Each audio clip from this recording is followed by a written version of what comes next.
Lesson: Illegality and Public Policy. Illegality and public policy are pivotal concepts in contract law, serving as critical defenses that can invalidate agreements deemed contrary to societal norms or legal standards.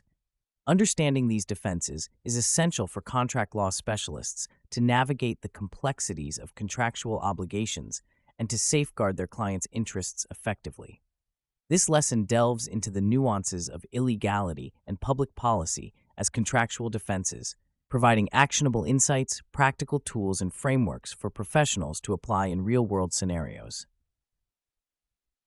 At the heart of the illegality defense is the principle that contracts formed for illegal purposes or with illegal terms are unenforceable. This principle is rooted in the public interest, which dictates that the courts should not facilitate or condone illegal activities. A contract may be deemed illegal if it involves actions that are criminal, tortious, or otherwise prohibited by statute. For instance, a contract for the sale of illegal drugs is patently unenforceable because it violates statutory law. Professionals can use this understanding as a framework to evaluate the legality of contracts by systematically analyzing the contractual terms and the purpose behind the contract. Public policy, on the other hand, encompasses a broader spectrum of societal values and principles. Contracts that contravene public policy may not involve illegal actions per se, but might still be unenforceable because they offend societal norms or ethical standards. For example, contracts that restrain trade or employment excessively, such as non-compete agreements that are unreasonably broad in scope or duration, may be invalidated on public policy grounds. Contract law specialists should be adept at identifying such issues by assessing whether a contract aligns with the prevailing public policy objectives, which can vary by jurisdiction and over time.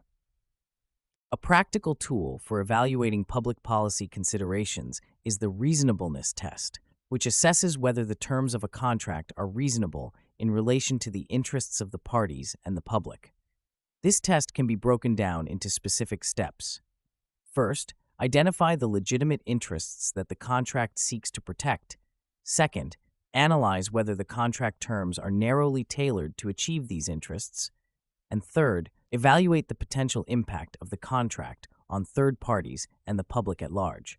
Applying this step-by-step framework enables professionals to make informed judgments about the enforceability of contracts that might otherwise appear legitimate.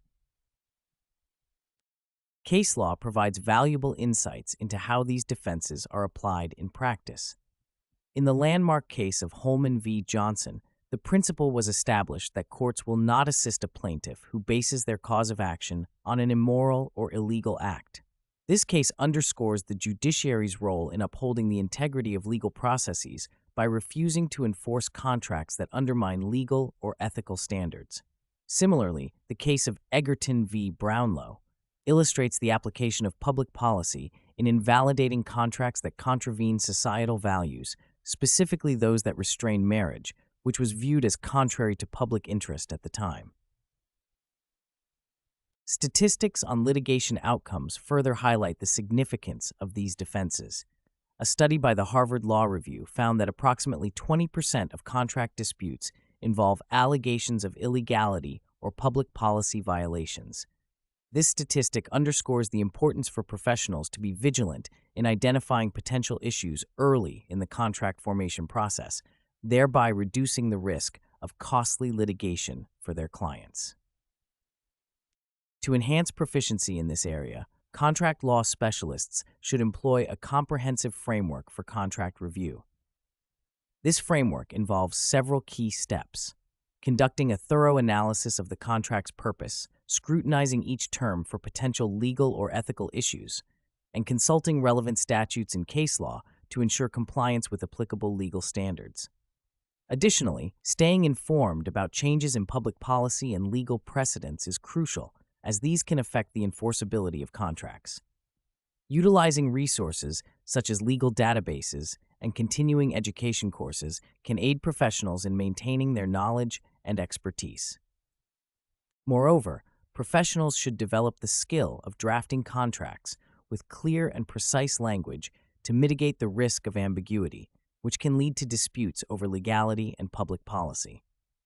Clear drafting involves specifying the rights and obligations of each party, outlining the remedies for breach, and including clauses that address potential legal or ethical concerns, such as severability clauses that allow enforceable parts of a contract to remain valid even if other parts are deemed illegal.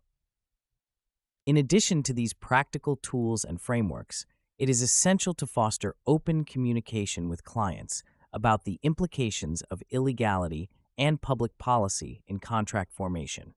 Educating clients on these defenses can empower them to make informed decisions and avoid entering into agreements that may be unenforceable. Contract law specialists should provide guidance on alternative arrangements or modifications to contractual terms that align with legal and public policy standards, thereby safeguarding their clients' interests while upholding legal and ethical principles. In conclusion, the defenses of illegality and public policy play a crucial role in contract law, ensuring that agreements adhere to legal and societal standards. By employing practical tools and frameworks, such as the reasonableness test and a comprehensive contract review process, professionals can effectively navigate these defenses and enhance their proficiency in contract law. Understanding and applying these concepts not only protects clients from unenforceable agreements, but also upholds the integrity of the legal system. As contract law continues to evolve, staying informed and adaptable is key to success in this dynamic field.